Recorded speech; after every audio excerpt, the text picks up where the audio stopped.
Oh dear, it's been reported by the excellent Guido Fawkes website that the Chancellor Rachel Reeves lied on her CV, claiming to have been an economist at Halifax Bank when it turns out she worked in the complaints department. Well, getting angry complaints is something she'll need to get used to, given her budget for growth has proved about as unpopular as a Prince Andrew backstage meet and greet.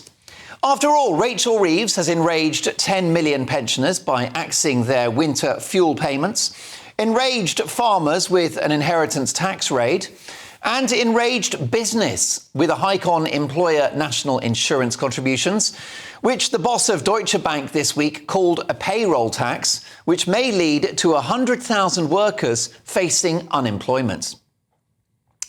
But apart from the terrible policies, Starmer and Reeves's great crime is actually talking down the economy, with doom and gloom pre-budget, all for political purposes, and claims of a £20 billion black hole, which is proving more elusive than the Loch Ness Monster.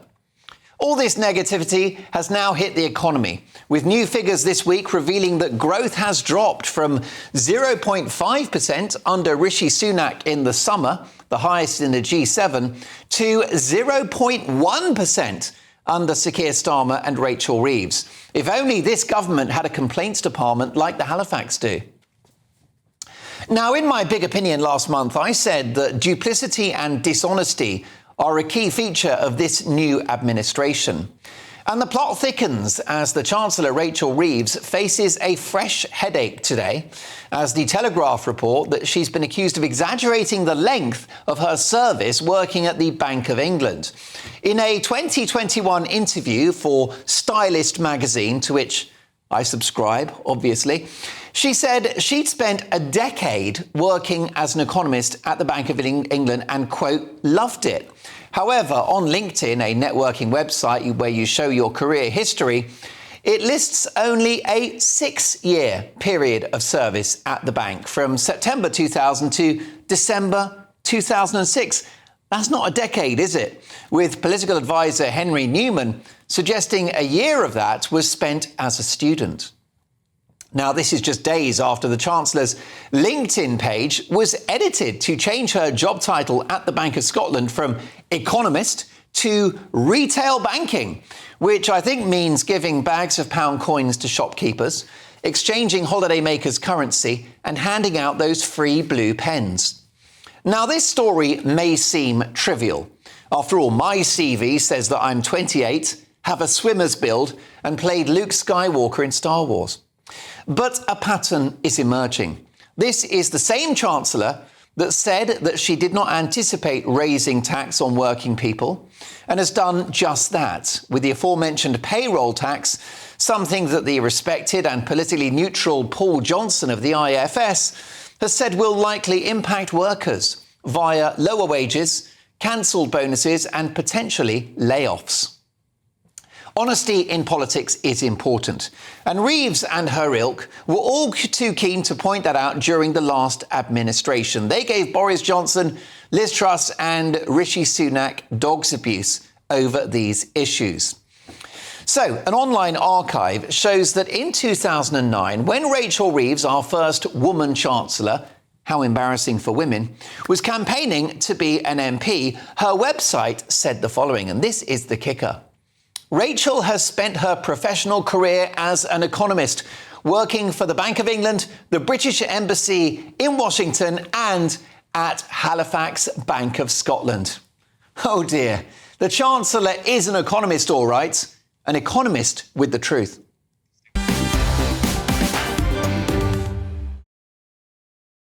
I used to have to use the razor that my ex-girlfriend used to shave her legs. It scratched me and it made me feel weird. But fear not, because Manscaped is back with a game changer. This isn't just any old shaver. We're talking about the Chairman Pro Electric Foil Shaver with 2 interchangeable skin-safe blade heads. One for that baby smooth look and another when you want to keep it a bit rugged. Get this, it's waterproof. You can use it in the shower, by the pool, or even while scuba diving if that's your thing. This beauty runs for 75 minutes on a single charge. That's in enough time to shave your face, your mate's face, and still have juice left over for touch-ups. You'll also get their Power Shave Gel for a proper wet shave experience, and a face shave soother to keep your mug looking fresh and irritation-free. It's like having a barber in your bathroom, minus the awkward small talk. Click the link in the description and use the code GBN for a whopping 20% off and free shipping with the code GBN at manscaped.com. Join the 11 million blokes worldwide who trust Manscaped. Your face will thank you, and so will your wallet.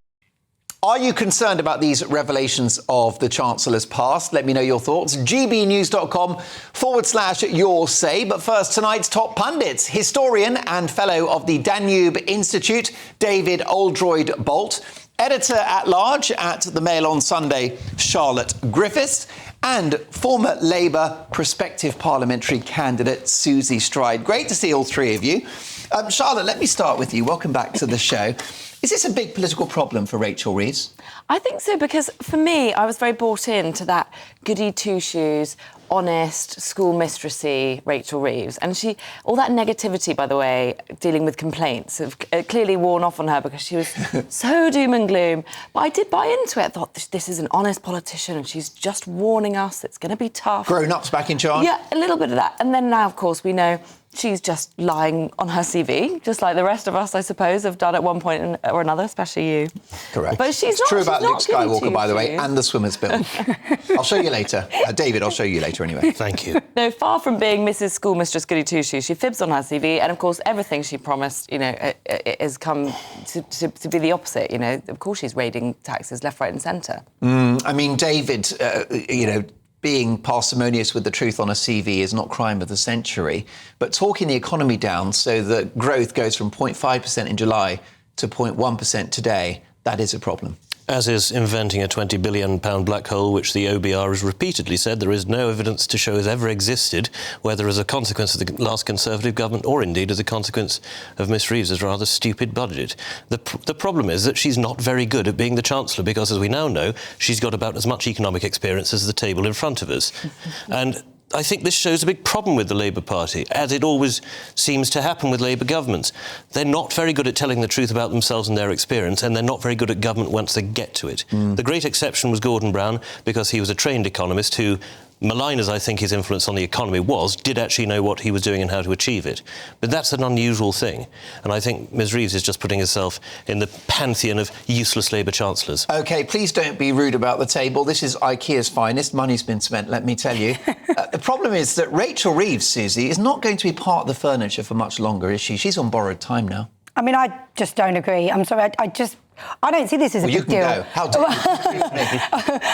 I don't see this as a big deal. And I'm also a little bit like, how are we being lectured? I was just feeling Robert Jenrick trying to throw mud at Rachel Reeves. I mean, I'm not going to forget about Robert Jenrick because it was my area where they tried to build a massive development because he did a dodgy deal with Richard Desmond. And then Boris Johnson was like, well, you're too scandalous, I'm kicking you out. So you got him lectured. And then Liz Truss. I mean, even the Times today, a right-wing newspaper, as far as I'm concerned, though I do subscribe to it, they're criticising Liz Truss for what she did on the budget and the fact that she did not take advice on the economic advice that was given to her. And I'm just like, the Tories are trying to lecture us. Now, on the budget, this is what I would say. We are 3 weeks off that budget. 3 weeks off. Let's see what happens over the next couple of years. All I'm saying is this, and I would bet, though I'm not a betting person, but I would happily bet that when Labour, in 5 years' time, when we go to the general election, this country's going to be in a better place. Kids are not going to be in porter cabins, as they were under the Tories. We're not going to have record waiting lists. And this is the thing. People keep saying this and saying that, but we have to raise money from somewhere. Healthy economy, you need healthy schools and a healthy NHS. And the Tories left it in a state. OK, now, we can't verify those allegations about Robert Jenrick. You're entitled to your view, but he's not here to defend himself. Bring him on. I'd like you to defend a correction downwards of growth from 0.5% in July to 0.1% today. I mean, how is that progress?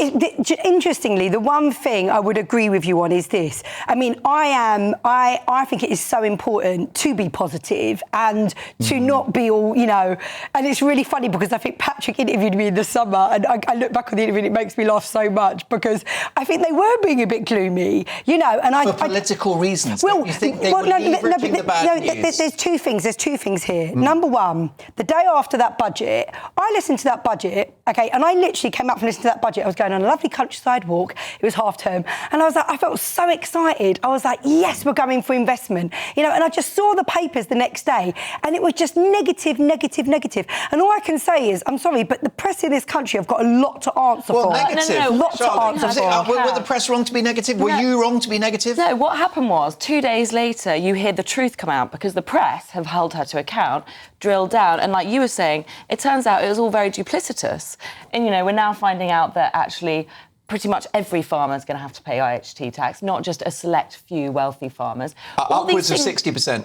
I mean, it's insane. And all this comes out in the fullness of time. So, yeah, of course, I'm sure you skipped out of the budget thinking, what a happy day. But when the actual facts emerge, you think, oh, my God, this is a disaster. I mean, for me, I think the facts of this budget, I mean, no one can judge. It would be madness to judge a budget 3 weeks, 4 weeks later. But you're not worried about a budget, though, a budget for growth, the the Office of Budget Responsibility said will lower growth in the years ahead. This is what I feel excited about. We've got 63 billion and investment. Inflation's going to go up as well. We've got 63. You keep talking about investments. Sorry, it's not investments. It's spending taxpayers' money. That's not investment. Investment is when you build a business and you expand your workforce, you make profits, and then you reinvest that profit. What you're talking about is taxing people who are already taxed more than they've ever been taxed in our nation's history, and then spending that money, which doesn't actually exist. On themselves. Thereby layering debt. We are already more indebted than we've ever been. At what point does the Labour Party stop believing in this mad, warped form of Keynesianism and realise it doesn't work? I mean, look, anywhere we are this day, and any criticism people want to levy at the economy at the moment, I mean, that is 14 years of the Tories. Sorry, I'm going to say it, because you can't judge. We've been in government for 4 months. I mean... You can judge the plans you put forward on to any the economist. Talk to any economist, and they're going to say to you, you cannot judge what's going on in the economy right now on the last 4 months. That's just not the way it works. However, this is what I am going to say. I don't have a problem, and I'm happy to be the unpopular one in the room. I don't have a problem levying taxes against wealthy people. Sorry, I've dedicated 20 years of my life to working with poor kids. I've seen a different side of life. Not me personally, but the kids I've served. And I don't mind, you know, wealthy people in this country paying a little bit more. I do have a concern, 100%, and I've said this on this show a few weeks ago. I do have a concern that if farmers are being hit, but my understanding, I mean, it's very interesting. BBC Radio 4, who, you know, I wouldn't say they're particularly left-wing. I'd say who knows where they are. You can never judge. Again. Well, you know, put them as left-wing as you want. Someone was saying that the Guardian's left-wing. I was like, the Guardian just balmy to me. But anyway, they were saying only 500 farmers can be affected. Now, look, I am not an expert on this. NFU disagree with that. Well, maybe. And for me, the farmers, I mean, I'm not a farmer and I'm not an expert in this area. However, for me, I would be concerned, if it is going to affect small family farms. However, the idea behind this policy was actually, in some ways, and again, you guys are going to probably not like me for saying this, but it was about actually protecting farmers, because it was saying we're going to tax these wealthy people that come in, buy up farming land, and then sell it off. Charlotte, last word. Well, the reason why, her intentions have failed is because she's not an economist and she's certainly not a farmer. I don't think she's ever left London. And how many entrepreneurs are there in the cabinet? Oh, I don't think there's one. I think you've got Lord Timpson, who's a justice minister. Yeah. And that's about it. They're career politicians, lawyers and all the rest of it.